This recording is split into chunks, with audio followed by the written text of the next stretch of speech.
औज़ुबिल्लाहिमिनश्शैतानिर्रजीम बिस्मिल्लाहिर्रहमानिर्रहीम रब्बि इश्रह ली सदरी व यस्सिर ली अमरी वहलुल उक़दतम मिन लिसानी यफ़क़हू क़ौली। अस्सलाम वालेकुम students, today is 24 July 2020 and Friday. Lecture number 12 and your diary is chapter number 6, distribution of electrons in shells plus atomic structure of elements, book page number 58 to 59. Learn, ये आप लोगों ने लर्न भी करना है और पेज नंबर 59 जो है अपने रजिस्टर्स पे आपने इसकी प्रैक्टिस करनी है। So the book page number 58 and our topic is distribution of electrons in shells, यानी कि डिस्ट्रीब्यूशन कहते हैं तकसीम होने को, यानी कि हमारे पास जो इलेक्ट्रॉन्स हैं उनको हमने शेल्स में कैसे डिस्ट्रीब्यूट करना है उसके बारे में हम पढ़ेंगे। We know that electrons revolve around the nucleus of an atom. हमने अपने पिछले लेक्चर में पढ़ा था कि हमारे पास कोई भी एटम जो होता है उसके दरमियान में न्यूक्लियस होता है। ये हमारे पास इसका न्यूक्लियस है और इसके इर्द गिर्द जो शेल्स होते हैं जिनमें इलेक्ट्रॉन्स रिवॉल्व हो रहे होते हैं, ये जो सर्कल्स होते हैं इनको हम शेल्स बोलते हैं। ये हमारे पास जो शेल्स हैं इनका काम होता है इलेक्ट्रॉन्स को रिवॉल्व करवाना। इसी में अपने अपने मदार में ही शेल्स के मदार में ही इलेक्ट्रॉन्स रिवॉल्व कर रहे होते हैं। ये जो न्यूक्लियस है हमारे पास 7 क्लास, इसका हमेशा पॉजिटिव चार्ज होता है इस पर। ये पॉजिटिव चार्ज क्यों होता है इसमें? क्योंकि इसमें दो चीज़ें होती हैं, एक इसमें प्रोटॉन होते हैं और दूसरा हमारे पास यहाँ पे न्यूट्रॉन्स होते हैं। न्यूट्रॉन पे तो कोई भी चार्ज नहीं होता और प्रोटॉन पे पॉजिटिव चार्ज होने की वजह से न्यूक्लियस पे जो चार्ज है वो पॉजिटिव होता है। हमारे पास यहाँ जो शेल्स बने हुए हैं इनको हम एनर्जी लेवल भी बोलते हैं। शेल्स के अलावा इनका दूसरा नेम जो है एनर्जी लेवल है। और इसके अलावा जो है हमारे पास ये जो यहाँ पे शेल्स हैं इसमें इलेक्ट्रॉन्स मूव कर रहे होते हैं।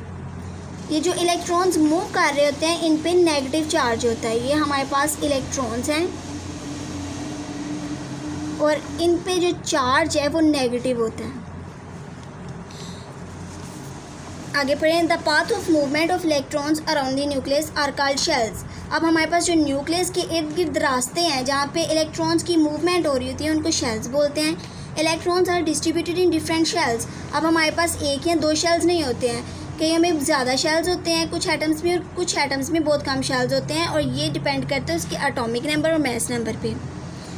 Shells are also called as energy level. इनको हम एनर्जी लेवल भी बोलते हैं। These shells are labelled as, यानी फर्स्ट वाला जो हमारे पास शेल होगा उसका नेम होगा K, सेकंड वाले का L, थर्ड वाले शेल का M, N, O, P, Q and so on, यानी ऐसे ही चलता रहेगा। हमारे पास फर्स्ट शेल का नेम है K। फिर the number of electrons in a shell using the formula. अब हमारे पास जितने भी शेल्स हैं उनमें कितने नंबर ऑफ इलेक्ट्रॉन्स होंगे वो हमने अगर आइडेंटिफाई करना है, हमारे पास ये फार्मूला दिया गया है, इसके ज़रिए हम लोग आइडेंटिफाई कर सकते हैं। यानी number of electrons in a shell, number of electrons हमने आइडेंटिफाई करने हैं शेल में। तो हमारे पास इसका फार्मूला है 2n2। तो ये n यानी नंबर ऑफ़ शेल। हमारे पास अब कितना नंबर ऑफ़ शेल है, फॉर एग्जांपल हमने थर्ड नंबर ऑफ़ शेल के इलेक्ट्रॉन्स मालूम करने के कितने होंगे, तो n की जगह पे हमने जो नंबर ऑफ़ शेल होगा वो लिखेंगे 2, यानी ये n की जगह पे हमने लिख दिया 3, यानी हमने थर्ड जो शेल है उसके बारे में देख रहे हैं कि उसमें कितने नंबर ऑफ़ इलेक्ट्रॉन्स होंगे। तो ये हमारे पास 2 यहाँ पे आ गया, 3 × 2 यानी 3 × 3, यानी 3 को हमने 2 टाइम मल्टीप्लाई करना है। 3 3 ज़ार 9 और ये 2, 9 2 ज़ार 18, यानी 18। इसका जो हमारे पास थर्ड शेल था, थर्ड शेल में कितने इलेक्ट्रॉन होंगे? 18 इलेक्ट्रॉन्स। इसी फार्मूले के ज़रिए आप लोग किसी भी शेल के इलेक्ट्रॉन्स मालूम कर सकते हैं कि किस शेल में कितने इलेक्ट्रॉन्स पाए जाएंगे, यानी कितनी एबिलिटी होगी शेल में इलेक्ट्रॉन्स को अपने अंदर रखने की। शेल नंबर 1 और K शेल, 2n2 = 2 × 1, यानी n की जगह 1 क्यों लिखा गया? क्योंकि हमने शेल नंबर 1 की जो है इलेक्ट्रॉन्स मालूम करने लगे, इसलिए 1 को हम मल्टीप्लाई करेंगे 1 से तो 1 नहीं आएगा और 1 को 2 से करेंगे तो 2 आएगा। फिर शेल नंबर 2 यानी L शेल के अगर हमने इलेक्ट्रॉन्स देखने हैं तो 2n2, n की जगह पे हम यहाँ पे क्या राइट करेंगे? 2 राइट कर देंगे। 2 × 2 4 एंड 4 2 ज़ार 8, यानी हमारे पास 8 आ जाएंगे और इसी तरह हमने ये थर्ड का भी कह दिया है। नेक्स्ट पेज पे देखें, पेज नंबर 59 पे atomic structure of first 18 elements. हमने एटॉमिक स्ट्रक्चर देखना है फर्स्ट 18 एलिमेंट्स का। ये हमारे पास पीरियोडिक टेबल होता है केमिस्ट्री में, जिससे हम लोग लर्न करते हैं कि कौन सा एलिमेंट किस नंबर पे आता है। तो ये आप लोगों ने तरतीब वाइज ही लर्न करना है। ये 18 है आपकी बुक पेज नंबर 59 पे, और आपने ऐसे ही लर्न करना है, ये आगे पीछे नहीं होंगे। और आपने इनका एटॉमिक नंबर भी याद रखना है और इनका मास नंबर भी खुद याद रखना है। तो हमने पिछले रीडिंग में भी पढ़ा था कि हमारे पास जितने भी नंबर ऑफ़ प्रोटॉन होते हैं वो नंबर ऑफ़ इलेक्ट्रॉन के इक्वल होते हैं, यानी कि जितने प्रोटॉन पाए जाएंगे उतने ही इलेक्ट्रॉन पाए जाएंगे।